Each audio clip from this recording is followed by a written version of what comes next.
Monsieur le Président du Conseil départemental, Monsieur le maire de la commune, Monsieur l'IF de Koungheul, Monsieur le parrain, Monsieur le principal, chers professeurs, chers camarades, honorables invités, bonjour. Par ma voix, au nom du gouvernement scolaire, je vous souhaite la bienvenue et vous remercie de nous avoir honorés de votre présence. En cette journée, notre établissement est en train de vibrer au rythme des diverses festivités. Comme on le sait, le gouvernement scolaire est à la fois un trait d'union entre les élèves et l'administration, un espace d'échange, d'expression de talent et d'apprentissage au leadership. Chers assistants, en tant qu'apprenant et observateur, permettez-moi de faire l'état des lieux de l'école sénégalaise. Et sans état d'âme, je toucherai du doigt ces mots qui sapent notre environnement scolaire. Je peux citer la destruction de biens, la violence, l'indiscipline, la pollution sonore, autres. Certes, nous sommes tous pointés du doigt, mes camarades. Quand l'histoire fait le procès des uns, il faut refuser d'être au banc des accusés. À vrai dire, l'école d'aujourd'hui présente une image contrastée. Autant il y a des élèves au parcours et au comportement enviables, autant il y a une bande au vilain caractère qui brise tout espoir et toute motivation. L'image de l'école reste donc entachée par des dérapages qui illustrent la nature des comportements des élèves. Je suis désolée de le dire, mais il y a plus de honte à avoir de mauvais résultats, il y a plus de crainte à tricher. On a l'impression que le devise travail, discipline, réussite est dévoyé, laissant la place à l'insolence, l'indifférence, la paresse. Aujourd'hui, les élèves guerriers et celui qui sait provoquer le mieux. Gars, aux agitations qui secouent l'école, j'en rappelle la responsabilité de tout. À nos jeunes apprenants, soyons conscients de la mission qui nous est assignée. Pour cela, cultivons-nous un instinct de succès pour ne pas décevoir. Sachons que nous sommes l'avenir du pays et cet avenir se construit maintenant. À l'heure où nous sommes, quand on échoue à concilier l'intelligence, rapidité et efficacité, on échoue à tout. Donc ne remettons pas pour demain ce que nous pouvons faire aujourd'hui. Nous devons nous rendre compte que nous avons des comptes à rendre. Jeunesse de mon pays, apprenons à être utile, à vivre utile. D'ailleurs, il y a un proverbe qui dit « L'homme ne se mange pas, il ne se boit pas, sa peau ne peut pas être taillée. L'homme ne vaut que par les services qu'il peut rendre. »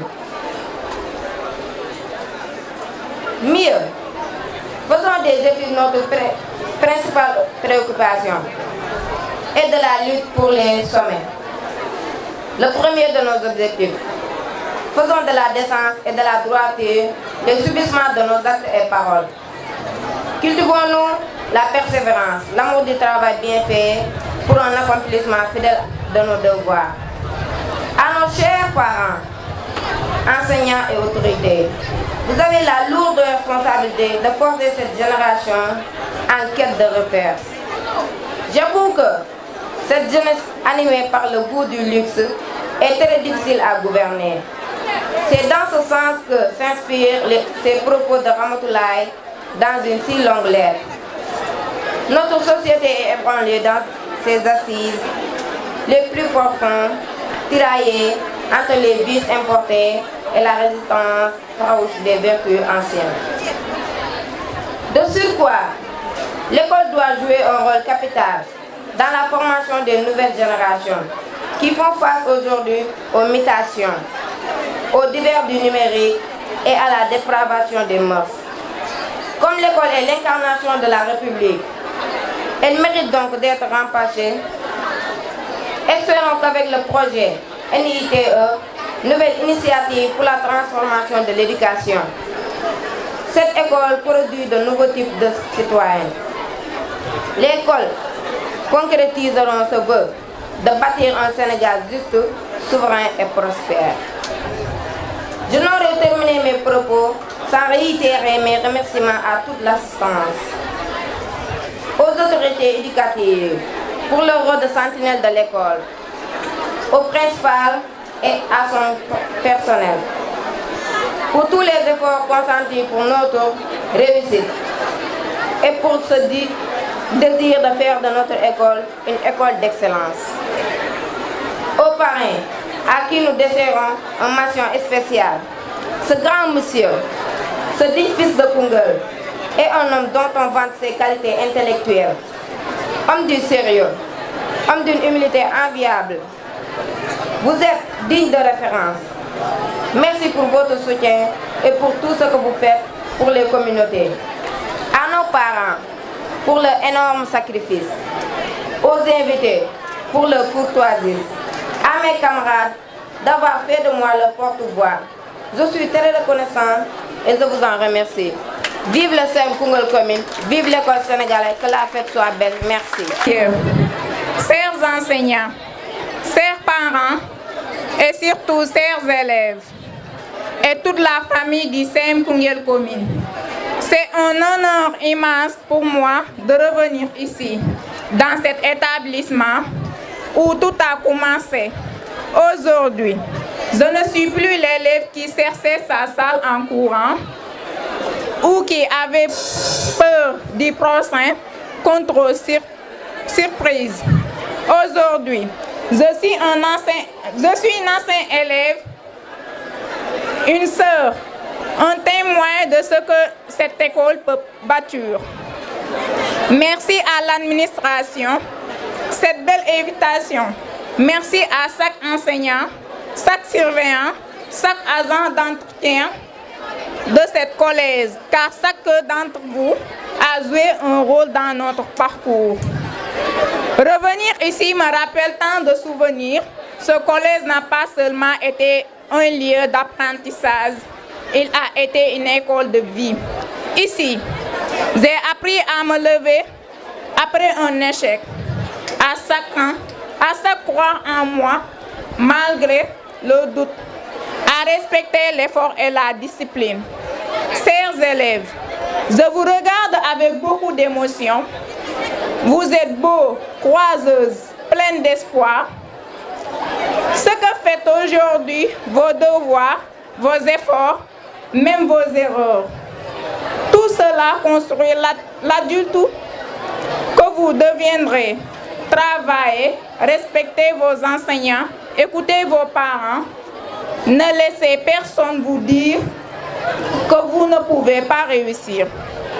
Je suis la preuve vivante que l'on peut partir d'ici, du CEM Koungheul Commune, et accomplir ses rêves, pas parce que c'était facile, mais parce que j'ai préservé et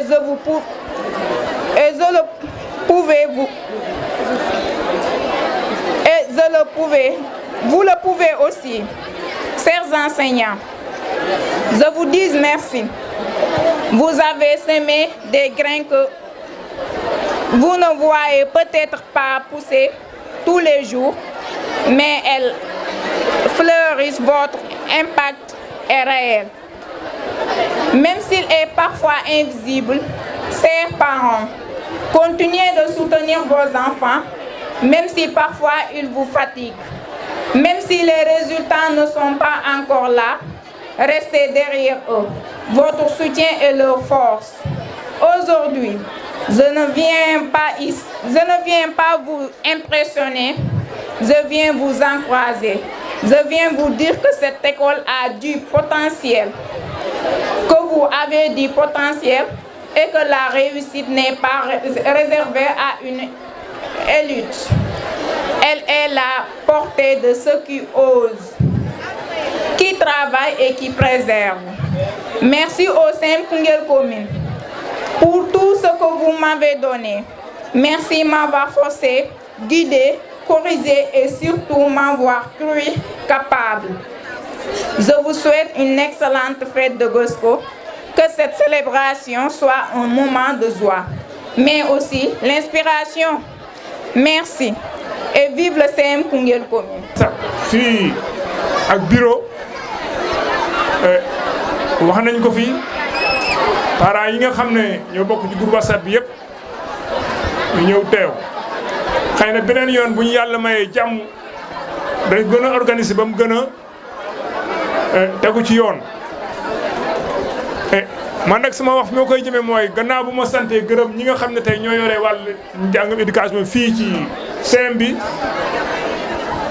man conseil départemental la di wax ne suñu président conseil départemental madame Socé Diop Dione wax dëgg yàlla éducation bi itteel na ko ba tax na lépp loo xam ne yëkkati nañ ko ci conseil bi balaa ñoo at bu jot balaa ñoo wote budget li ñuy wax DOB danañ ko oote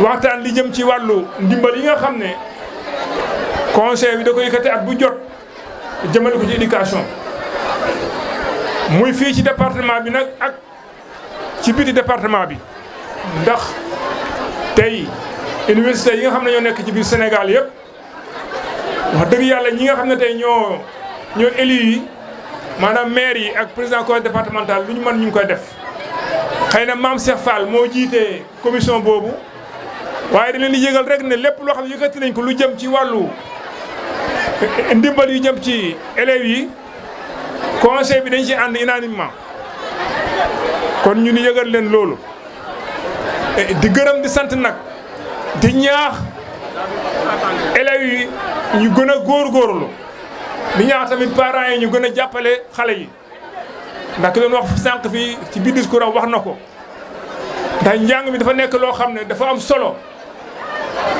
ndax ku ne xam na ne léegi CM yi ak lycée yëpp dañuy jogante régions yi dañuy jogante kon yàlla def na département de Koungheul. Cheikh Ndam, je pense qu'il y a beaucoup de gens qui comprennent les relations qui nous lient.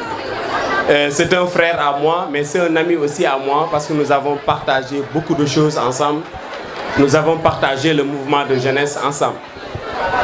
Donc, monsieur l'inspecteur de l'éducation et de la formation de Koungheul, mon frère et ami, monsieur Cissé, lui aussi, nous avons partagé l'IF de Rufisque Commune en tant qu'instituteur.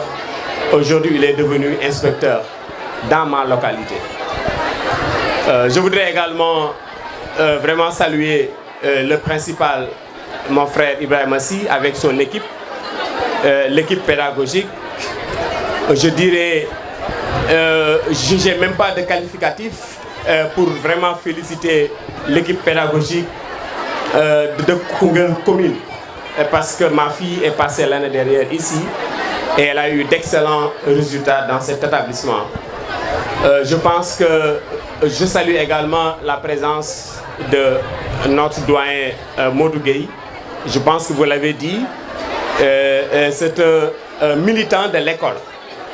C'est un militant engagé de l'école. Donc je suis venu, monsieur Diop, représenter mon frère et ami, l'ancien ministre et l'ancien maire de la commune de Koungheul, Mayacine Camara. Je suis accompagné par mon frère et ami, Youssouf Diop, quelqu'un avec qui nous avons aussi partagé beaucoup de choses. Nous avons voulu cette délégation sobre parce que c'est la dimension de l'homme. Je pense que Mayacine, tout le monde le sait, c'est quelqu'un qui est humble. Donc c'est juste, mon discours va s'articuler sur 2 points. Donc le premier point, je pense que c'est les remerciements. Mais le deuxième point, c'est le message du parrain. Donc le parrain m'a chargé de parler avec les élèves et de parler avec les parents d'élèves. Les élèves, est-ce que vous m'entendez? Est-ce que vous m'entendez? Je voudrais m'adresser à vous. Je voudrais donner le message de votre parrain, M. Mayacine Camara. Ce qu'il m'a dit, c'est de vous féliciter pour les excellents résultats que vous êtes en train d'obtenir dans cet établissement, premièrement. Il m'a demandé de vous féliciter. Pourquoi? Parce que vous faites la fierté du département de Koungheul, vous faites la fierté de la commune de Koungheul. Parce qu'à chaque fois, votre école a été hissée au premier rang dans la région de Kaffrine et dans le département de Koungheul. Mais son deuxième message, il m'a dit de vous dire, après l'obtention du BFM, que tous les élèves sachent qu'ils doivent faire des études avancées, qu'ils doivent faire des études poussées. Et c'est quoi une étude avancée? C'est quoi une étude poussée? C'est quoi une étude approfondie? Je pense que loolu monsieur Diop dama ko bëgg a tënk ci wolof pour que ñu mun maa dégg. Mayacine daf ma ne école CM Koungheul commune mooy suñu sac ci dëkk bi ndax résultat yu baax suñ ko amee ci école bi lañ ko amee. loolu moo tax mi wax ma ne ma Abdou Aziz soo demee ba ci élèves yi ak seen parents d'élèves ngeen leen wax ne leen nañu fexe ngir yàlla ku ci am BFEM na nga jàpp sa xel ne da nga war a dem ba université am master 2 am doctorat. déggu leen bu baax moom moo ko wax de man je n'invente rien. C'est lui qui m'a dit il faut faire des études poussées. lu tax mi wax loolu c'est parce que je ne minimise pas les fonctionnaires comme moi qui ont bac plus. Je ne minimise pas aussi les fonctionnaires qui ont le BFEM. Mais àddina mooy dox léegi bu njëkk ba 300 000 francs salaire mënoon na yor kër waaye léegi 300 000 salaire mënatul yor kër parce que les charges sont nombreuses. ku ci def étude poussée am master 2 minimum da ngay déparer 600 à 700 000 de salaire ndax 300 000 francs de salaire soo si bëggee jël appartement 200 000 nga joxe dépense sa jabar ak say njàng doom yaakaar naa doo dimbale sa yaay doo yóbbu sa yaay Makka doo yóbbu sa papa Makka. est-ce que yaa ngi may dégg élève bu ci bëgg a yor sa njaboot yóbbu sa papa Makka yóbbu sa yaay Makka tabaxal sa papa kër nee na foog nga am master 2 minimum il faut que mi leer.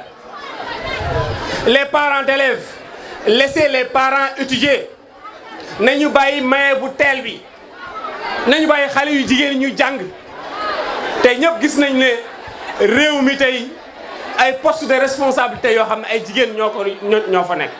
Des professeurs d'université des ingénieurs loolu dañu bëgg doomu Koungheul am ci loolu moo tax Mayacine ne ma su ma ñëwee naa insister ci loolu. Je l'ai fait à Douba Lampour parce que foofu la ñu cosaanoo dama mës a ñëw Douba Lampour suñu mbokk yi ñëw nañu doo ñu dimbale si Mayacine mi utal suñu doom yu liggéey ma ne leen teel na bàyyi leen xale yi ñu jàng ba am master ak doctorat.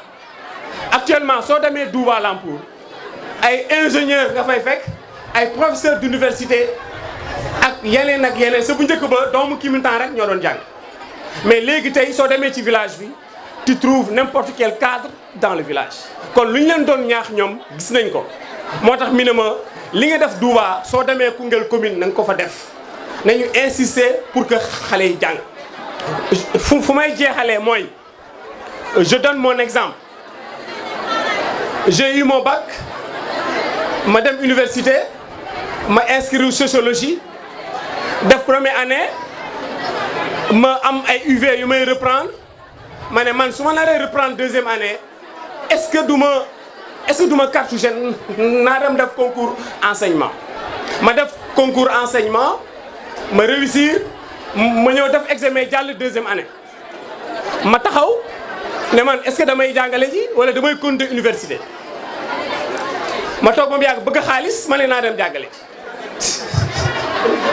loolu moo ma dugal ci jàngale moom laa dëkkaloon Mayacine moom laa dëkkaloon chez lui këram j'étais à l'aise à un appartement de luxe mi may jox xaalis may dem université tout près de l'université en face de l'université kon amoon naa condition pour def doctorat mais teel a bëgg xaalis après ma dem dugg ci enseignement boobu la moom même après il a regretté ay moromam di ko ne lu tax ngay nangu sa rakk di dem enseignant parce que il avait le bon niveau.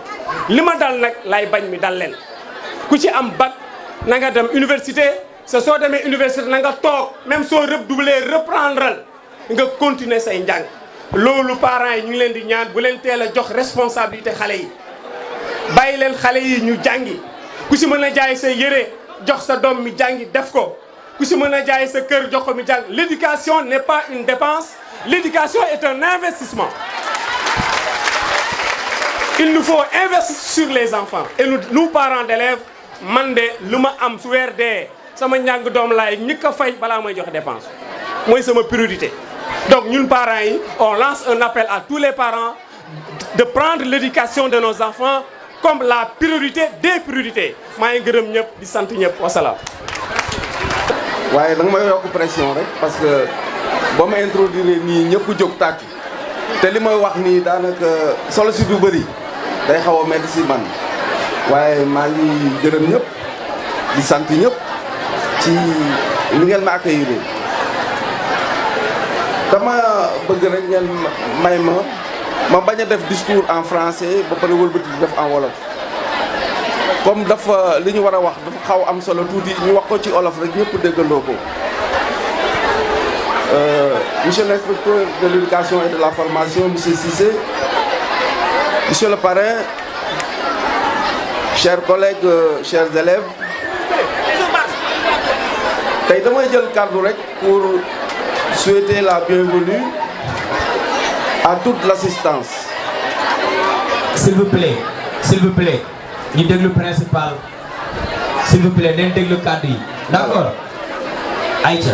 Voilà donc damay sant di gërëm ci présence wu ñi fi teew tey muy professeurs yi di élèves yi di parents d'élèves yi di inspecteur Cissé bi fi représenté IEF di Abdou Aziz Camara monsieur le président je l'appelle affectueusement monsieur le président moom mi fi représenté mon ami et frère Mayacine Camara. di nuyu aussi le président de l'APE nit ñi wax nañ ko léegi koo xam ne vraiment li muy jëriñ école bi kenn mënu koo mesurer mu ànd ak Fatou Mboup muy adjointam ñu def ay liggéey bu rafet ci biir école bi. ma dellu rappeler contexte bi rek ne ñiy organiser mooy élèves yi le gouvernement scolaire selon les textes gouvernement scolaire dafa doon entité bu am solo ci école bi. te seen rôle ren comme at yi passé joué nañ ko bu baax a baax ci école bi madame la présidente à chaque fois day dugg sama bureau di joxe ay idée te man aussi bu ma bëggee dara du ma jaaree ci moom rek élèves yi def ko donc vraiment tàccul leen ma présidente bi muy xale bu yaru bu engagé.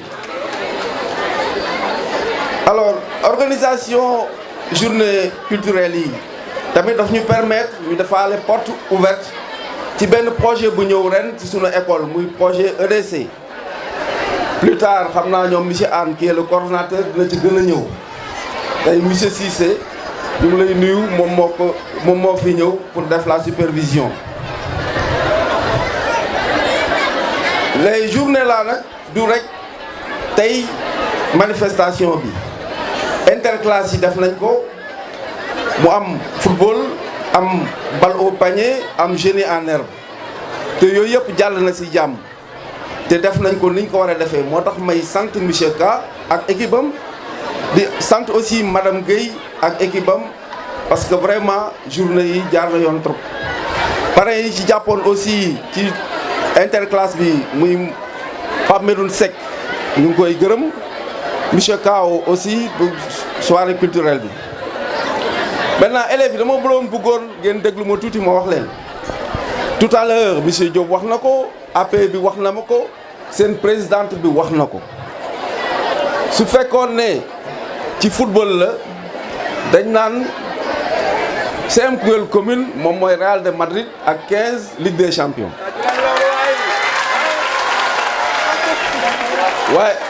waaye nag Real de Madrid Real de Madrid léegi dafa xaw a xew yi nañ wax PSG waaw parce que boo jëlee sur les 10 dernières années je dis bien presque 8 fois yoo xam ne meilleur résultat BFM CM Koungheul commune moo koy jël